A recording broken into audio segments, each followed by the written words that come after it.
बल दे रहे हैं। भारत की आवश्यकताओं के साथ उसका संबंध एक ग्लोबल जॉब मार्केट के से भी जुड़ा हुआ है।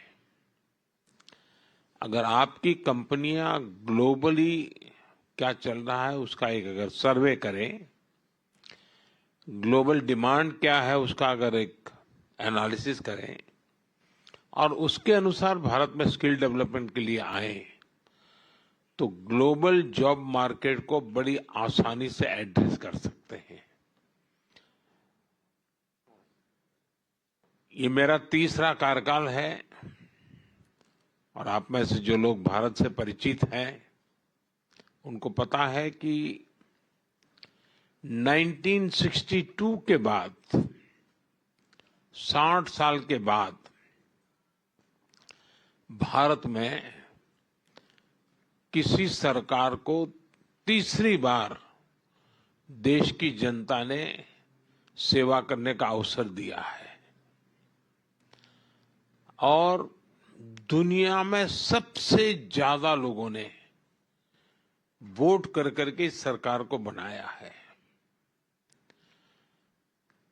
और उसका मूल कारण है कि 10 साल का इस सरकार के नीतियों पर विश्वास, उसकी नीयत पर विश्वास और देश को जिस दिशा में हम ले जा रहे हैं, देश में जिस ऊंचाई को प्राप्त करने का हम प्रयास कर रहे हैं, वो भारत के सामान्य मानवीय के एस्पिरेशंस के अनुकूल है।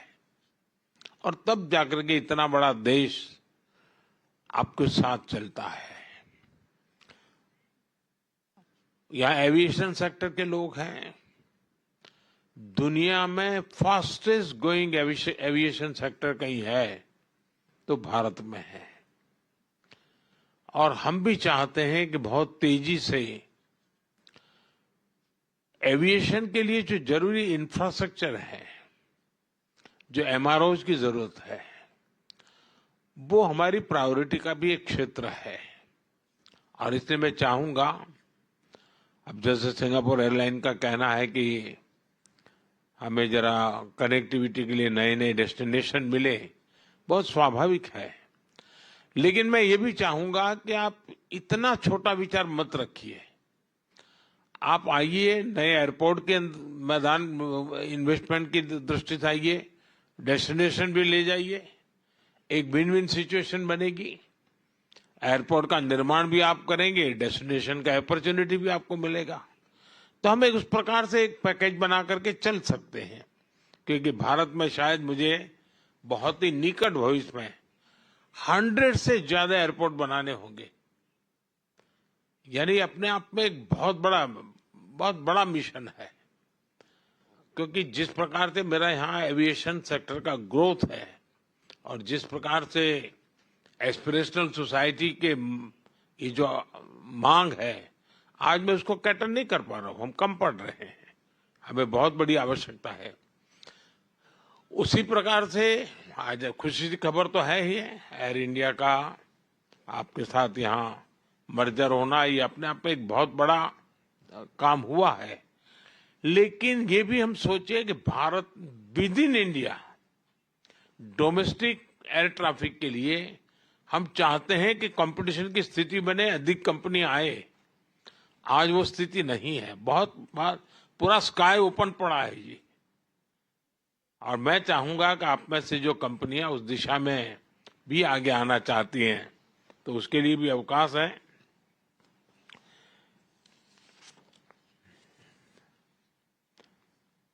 एनर्जी सेक्टर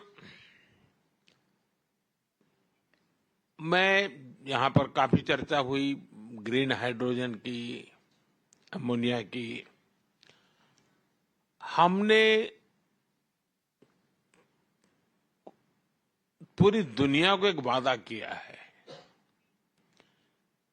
और हम ग्लोबल वार्मिंग को जो चैलेंज मानते हैं, उसमें हम सिर्फ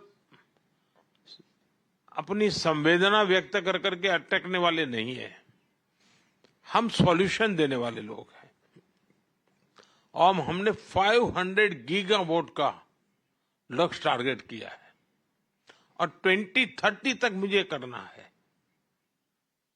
और उसमें मैं न्यूक्लियर की तरफ भी उतना ही जाना चाहता हूं, हाइड्रो पर भी जाना चाहता हूं, सोलार पर भी जाना चाहता हूं, विंड पर भी जाना चाहता हूं। उसी प्रकार से हमने बायोफ्यूल की पॉलिसी बनाई है